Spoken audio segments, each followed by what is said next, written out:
Olá, amigo. Eu sou Mário, uma pessoa muito interessada em coisas ocultas e estranhas. E te convido a vir conhecer comigo essa história não menos que fascinante do tão famoso rei Arthur e a sua espada Excalibur. Mas será que era mesmo uma espada? Na verdade, não era uma espada. Mas primeiro vamos começar pela história oficial sobre a espada. A história do rei Arthur já foi contada muitas vezes e com isso ganhou muitas versões e mais personagens, e com certeza você já ouviu falar de alguma delas por aí. Já pensou que Arthur nem tenha sido um rei, mas sim um guerreiro que lutou e expulsou os invasores saxões da Bretanha no século V ou VI? Sabe-se que o cristianismo já existia desde o século III, entretanto era um cristianismo na maior parte com influências pagãs, o que era normal naquela época. Então ele poderia ser um rei cristão com crenças pagãs, coisa tipicamente normal desde que o cristianismo tornou-se a religião do Império Romano. Existia essa mistura de cristianismo e paganismo, e ainda há essa mistura, pois os pagãos verdadeiros eram os saxões. Até hoje não se sabe se o rei Arthur viveu realmente assim, com a sua tarvola redonda e espada Excalibur, e nem onde ficava Camelot. Uns apontam para Cornualha, outros para Somerset, outros ainda para Monmouthshire.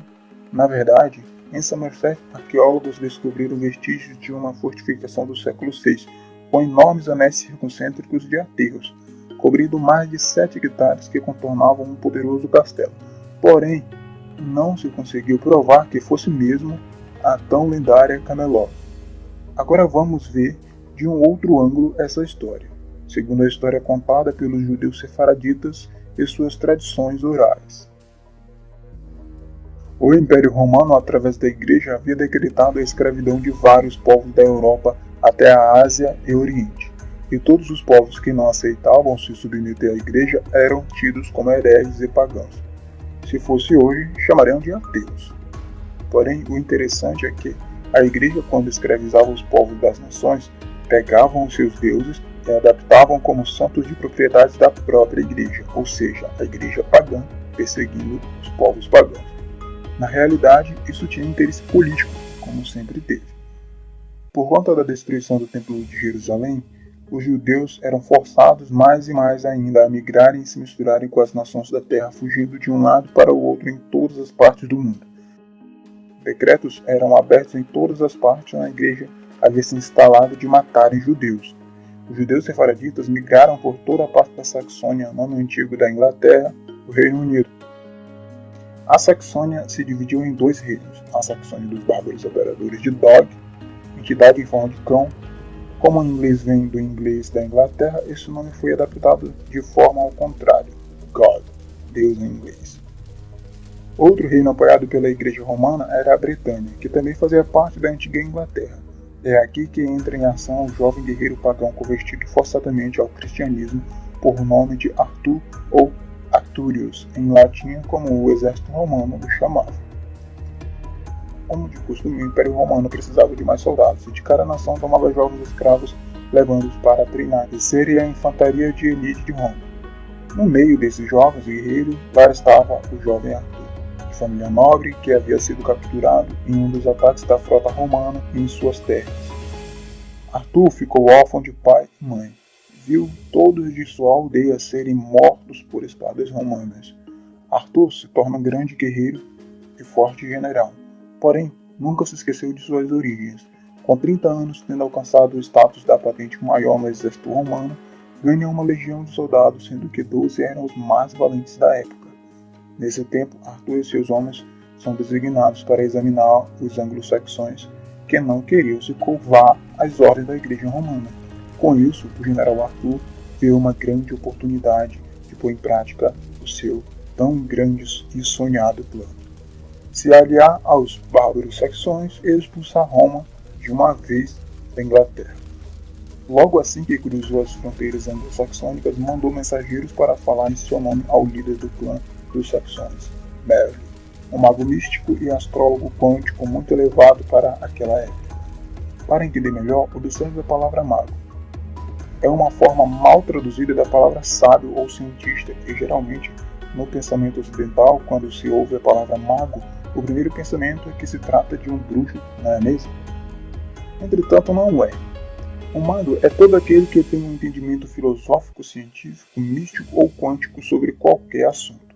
Os cientistas são conhecidos como os magos da ciência. Um psiquiatra é um mago que estuda o comportamento da mente humana. E o que dizer da medicina oriental, que hoje é uma das melhores do mundo? Bons exemplos de magos são Albert Einstein e Nikola Tesla.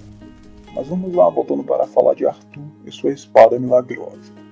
O general Arthur envia mensageiros para falar com Merlin dizendo: sou filho desta terra e não descansarei meus olhos ao sono enquanto não vingar o sangue inocente que aqui Roma derramou.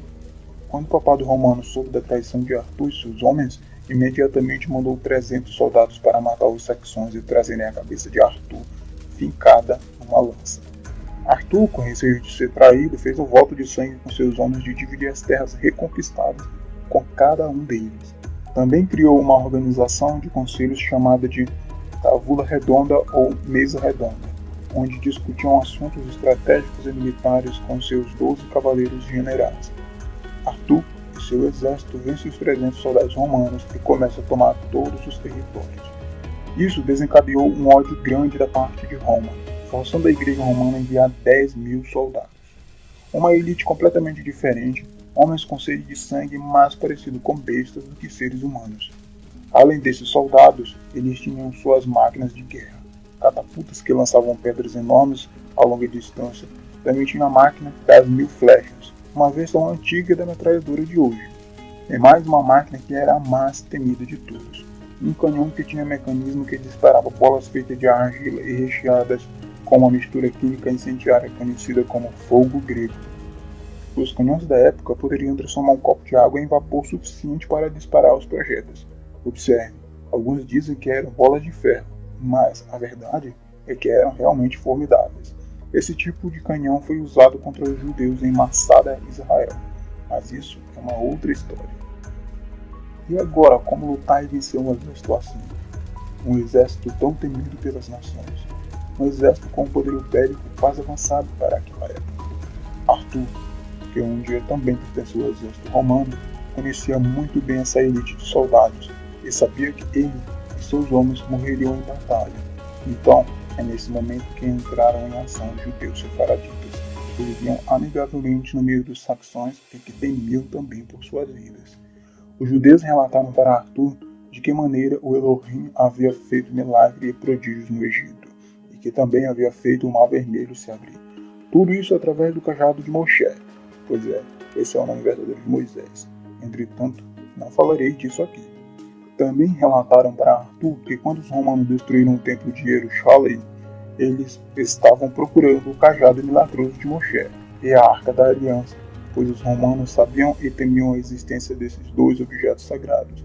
Arthur quase se tornou cristão em Roma e conhecia algumas das incríveis histórias bíblicas, e a mais famosa de todas, a abertura do Mar Vermelho. É lógico que os judeus sefaraditas não tinham o cajado, mas poderiam criar um, e assim fizeram. A ideia era boa aos olhos de Arthur, em fazer uma guerra psicológica e causar medo nos romanos, e a estratégia foi o poder da propaganda, fazer com que o boato da existência do cajado nas mãos de Arthur chegasse aos ouvidos de Roma.